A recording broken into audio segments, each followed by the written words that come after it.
أنا حاليا يم أحد شركات دايهاتسو للسيارات العالمية. طبعا هذه مجموعة بسيطة جدا وقليلة لأن الوقت ما يسمح للتصوير.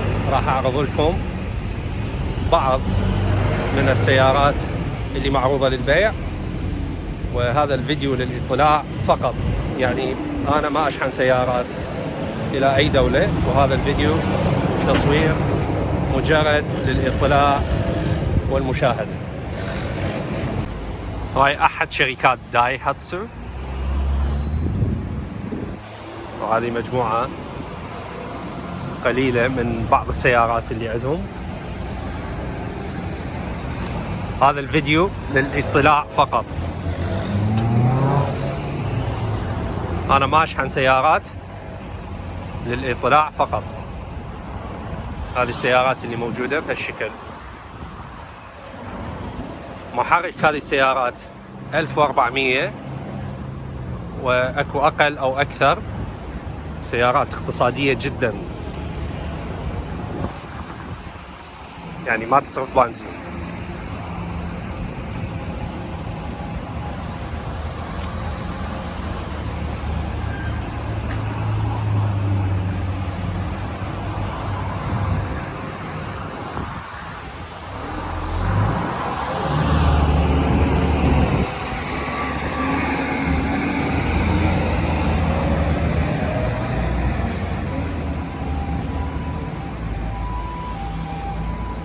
هذا الجانب الخلفي من السيارات.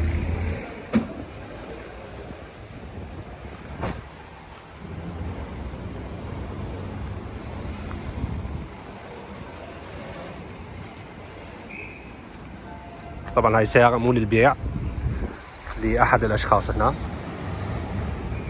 لا تلاحظون ما عليها السعر أيضا.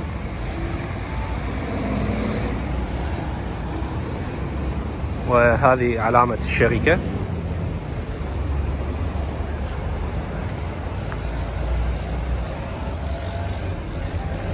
إذا يسمح الوقت بالفيديوهات القادمة نشوفكم تفاصيل أكثر.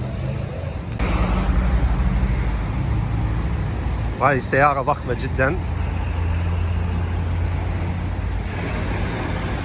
من الداخل ضخمة جدا.